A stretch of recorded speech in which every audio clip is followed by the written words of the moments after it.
Welcome back to In the Moment. I'm Lori Walsh. If you're a professional looking to navigate the business world with optimal productivity, the University of South Dakota Center for Professional Development is offering a course called Extreme Productivity, Create an Extraordinary Quality of Life. That's on Tuesday, May 5th. Executive Coach Lisa Slaa is instructing, and she joins us in our Sioux Falls studio. Welcome, Lisa. Thanks for being here. Thank you for having me. Also returning, Linda Halliburton. She's the center's Associate Dean. Linda, welcome back. Hi, Lori. Nice to see you again. So, Linda, for people who didn't hear us last time, give us a little overview of the Center for Professional Development and the work that it's fairly new for people to hear about. Yes, thank you. So the Center for Professional Development is really about helping people be the best they can be in the workplace, and thereby helping their employers as well. So we offer a number of 1- and 2-day short courses that are just-in-time learning. Our class sizes are limited to 30 people. It's a full day on a specific topic. People don't need to apply to the university. They don't need to look for financial aid or be accepted or anything like that. So basically, they're short courses for anyone who wants to learn and improve their skill set at work and help their employers be more successful. And talk a little bit, Linda, about choosing, it's easy to say invest in yourself, invest in your career, but there are many choices. There are online courses, there are, different master's programs, different ways you can do this. And some of those aren't going to be very helpful. How do you make choices about investing in your career and find the one that works for you? That's a really good question. So you're right. There are a lot of other options, online courses, college classes, just a lot of different things that a person can do. So our courses really are ideal for people who are facing something in their work that might be preventing them from getting ahead, maybe preventing them from getting a promotion, and they might have a general idea of what that is, and we can really help them hone those skills that are going to make a difference the very next day. So this is not learning that you're going to have to wait 6 months or 6 years to use. This is learning that you can use the very next day. People who attend our classes are very actively involved in them. So Lisa will tell you shortly about the class that she's going to teach. Very interactive. People have an opportunity to bring their situation to the classroom and get feedback and help from the instructor as well as their peers in the classroom on some things that they might be able to try a little bit differently to help make a difference. Right. And when you find out with a group of peers that maybe everybody's having the same problem that you are, Lisa, tell us a little bit about this. Your work, let's start with your background and your work as an executive coach. And then we'll talk about why you chose this topic. Okay, sure. So my background, I've pretty much been in sales since I graduated from college. Graduated with an accounting degree, and it served me in certain ways, but I knew I was not going to be able to sit in an office. So I've been in sales most of my life, and then I started my company, Precision Leadership Group, about 12 years ago. And basically what I do is I work with companies and organizations to grow and develop their people to become better leaders. And so a lot of what I do is working in-house with companies with a group of their folks, 6 to 15 people, and we do longer-term programs. And then I also do some of this with the workshops to give people either a teaser to help them understand what do you need more of, or they're great for follow-ups after you've done a longer-term program, and now let's go back and get a refresher. And because the learning and developing never stops. You never stop growing. Right. Productivity is such a weighted topic in the sense that sometimes it feels like you're getting so much done because you spent your day looking at email or something, but really at the end of the day you look and you say, I didn't get my priorities done. Absolutely. So everybody's kind of thinking about productivity. Bosses are thinking about it. People on the front line, staff are thinking about it. How do you approach the term productivity without just making people feel like they have to just do more and be more? Right. And it's a really tough situation right now because with unemployment less than 2%, like it is right now, every employee out there is being expected to do more with less resources. So we have to get clear on what you just alluded to is activity versus achievement. Are you just busy all day running on a hamster wheel and not actually moving forward? Or are you getting the things done that you should be getting done? So one of the biggest things that we focus on and talk about is what are your goals? Because until you know what your goals are, whether they're work or personal, it's really hard to determine what your high payoff activities are. What are the things that you should be spending your time on? And once you figure that out, then you can better prioritize and plan your day. Otherwise, what do you say no to and what do you say yes to if you aren't clear on what it is that you want or where you want to go? Talk about your relationship with time.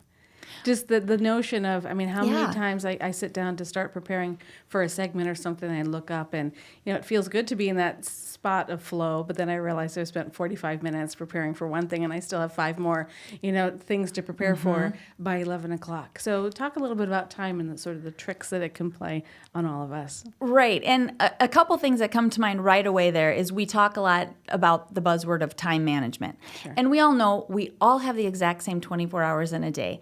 That's never going to change. It's what we do with that. So it's really not about managing time because you can't. Time keeps going no matter what.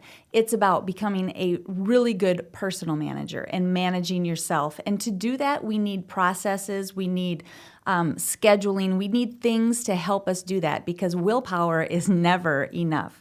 I don't know if you've ever noticed, but if you're dieting or on a new workout program, the worst, when we do the worst is usually when we get home at night, right? At the end of the day. And we say, oh, heck with it. I'm just going to have that cupcake. I'm just making good decisions. Yes. And as crazy as it sounds, that is how our minds are wired. We only have so much willpower every single day. And we start over every morning. And every decision that we make whittles away at that. So unless we have processes in place to help us stay on track and to do the things that we need to be doing, we get off track. It's just human nature. Yeah. So to your question about, you have 5 projects and all of a sudden you've been sitting there for 45 minutes on one.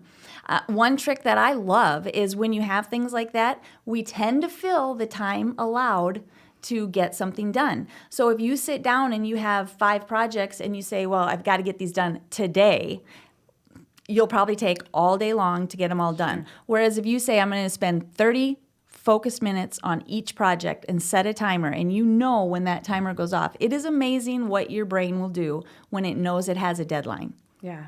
All right, focused minutes, though. Focused Which gets to this minutes. idea of interruption and distraction and the email pings and the phone going off and all of that modern fun stuff. Yes. What does focused time mean to you? Focused time means that you turn all those things off. Okay. There's absolutely no reason that you need those dings on your phone and you need to know every single time that you get an email. The first thing I usually work with managers and executives on is turning those things off and setting aside specific times during the day that you check your emails and or your voicemails. And unless you are a customer service rep or somebody who literally that's your job, is you're checking emails and answering phones all day, there is no reason that you have to do that immediately. We need to take control of our time. Otherwise, we'll be at the mercy of everybody else all day long. So turning those things off, making a concerted effort to check, most people can get by with checking 3 to 4 times a day, and if you train your customers, your clients, the people that you work with, that's what you do, they aren't going to have a problem with it. They aren't trying to interrupt you. Right. The other thing that I really encourage, we see this in office spaces. I don't know, Linda, you're kind of in an office space with some other people, so you might see this too, but it's so easy to just say, oh, I have a quick question for Susie. I'm just going to go run over to her office and ask her real quick. And it's been proven many times that when we are focusing on something and we get interrupted, even for a quick question of 90 seconds, it takes us 15 to 20 minutes to get back to the same level of concentration that we were at before the interruption occurred. So if you get only 4 of those little interruptions a day, you're looking at an hour and a half of time that just went out of the window because of 2 minutes worth of interruptions. Yeah. So I really encourage people, get a little sheet of paper. Put whoever you talk to a lot during the day, put their name on it. Every day at 4:30, you get together, and every time you thought of something, you write it down on that piece of paper. You get together once a day, and you go through the whole entire list, and you knock it out just all at once, instead of interrupting each other all the time. Which means as a manager, you have to plan time to be with the people who have questions for you, instead of expecting emails or keeping your door open for the 14 interruptions. And as a manager, if you are an effective manager and you are leading your people correctly, you should be planning time every day to do the coaching, mentoring, training. And, that is part of your job. So absolutely, they need to lead by example and do those things. Let's talk about setting goals, because all this begins with really knowing what you value and you want to. And Linda talked a little bit about just valuing your own career, your own advancement. The what is the thing on this list that you need, to to really be concerned about. Pick that class. This is what's going to advance your career or help you just have a better day at work. But as an organization, everybody has different goals. Your manager might have one goal. You might have another. Your coworker might have another. How do you work on your own goals? And specifically, if someone comes to this class and says, well, I know what my goals are going to be, but they might be inconsistent with what my supervisor wants. Talk about sort of setting goals and then balancing whose goals we're thinking about. Right. So in a perfect world, what that looks like is at the top of the organization, the executive team sets the vision for the organization. They set the goals for the organization. Those are then cascaded down through each department. So each manager and department head is clear and understands what their role is in that and makes their goals around those and then drives that down to their people. That's in a perfect world. Unfortunately, I would say easily less than half of the companies actually do that. For some reason, at the top level, sometimes they don't even set goals, and they have lots of reasons for that. Well, it's too much pressure. We don't want people to make the wrong decisions and do things the wrong way just because they're trying to hit a goal. But in reality, we are wired to want to know every day if we are winning or losing. Sure. It's just like when you go to a sporting event. You would not pay to go to a game if they weren't keeping score. That's the excitement of it. And when we go to work every day, we want to know when we leave. Are we moving forward or are we moving backward? So to have the goals in front of you and actually know what you're working on. And some people, they say, goals, that's overrated, that's a buzzword, whatever. Well, call them whatever you want. You can call them your main objectives. You can call them your big rocks. You can call them whatever you want. Right. But you have to have those things that are specific and measurable that you know on a daily basis, am I moving forward or backward? And hopefully, in organizations that are highly effective, they check in on those at least monthly. So, so often we do the performance reviews at the end of the year or the beginning of the year. We set the new annual goals, and then nobody looks at them again until the next year. And then they go, oh, shoot, I was going to do that. We were going to work on that. And we have all done that. I know. So that is the power of writing them down and really getting specific about them and how you're going to measure them, and maybe even implementing a few fun things for tracking purposes so that you can all see them. You see that a lot in sales, how they put stuff up on the walls. And fun is important to you. That's part of what, I'm having fun talking to you. It is. Yeah. But fun is what, through your leadership group is part of what you bring to your training. Why does that matter, that element of fun? I am a huge believer that we all learn better and retain what we learn longer if we have fun while we're doing it. And I don't care if you're in kindergarten or if you're 80 years old. I think we all learn better when we're having fun. And fun doesn't mean that you're, not serious about it. It's still a serious thing. But if there's not an element of fun and excitement and some passion and, when you're doing those things, it's boring to me. and meaning. Yeah. Yes, that meaningful to work, it. and you should be enjoying your. Yeah. Linda, this is just a great example of everything that you're trying to do through this business development. Talk a little bit in our final minute here about the impact that you hope these courses have on workforce development, on economic growth in the city, just the big picture of what's potential if we have a coordinated center to provide this kind of training and leadership. I really appreciate that question, and I have kind of an exciting story to share that just came across my desk last week. So there's a company that's been sending individuals to our professional development courses for 2 or 3 years now, and there's one of the gentlemen who's kind of like a learning junkie. Everything that we offer, he's sending some of his employees.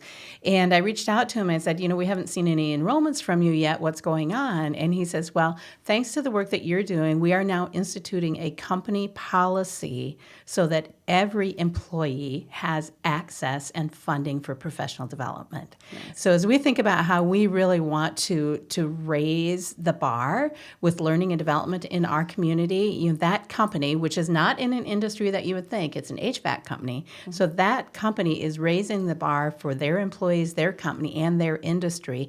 And that's really what we want to do, is show people that they don't have to go to Chicago or Minneapolis. They have great opportunities to improve skill set of their employees right here in Sioux Falls through excellent courses such as the one that Lisa's going to be teaching. She's actually got a couple of them that she's going to be teaching this spring. So right here in our own backyard in Sioux Falls, or we can go any place across the state or even the country, really, to help people better themselves. Well, you could register and learn more at usd.edu/CPD. That's Center for Professional Development.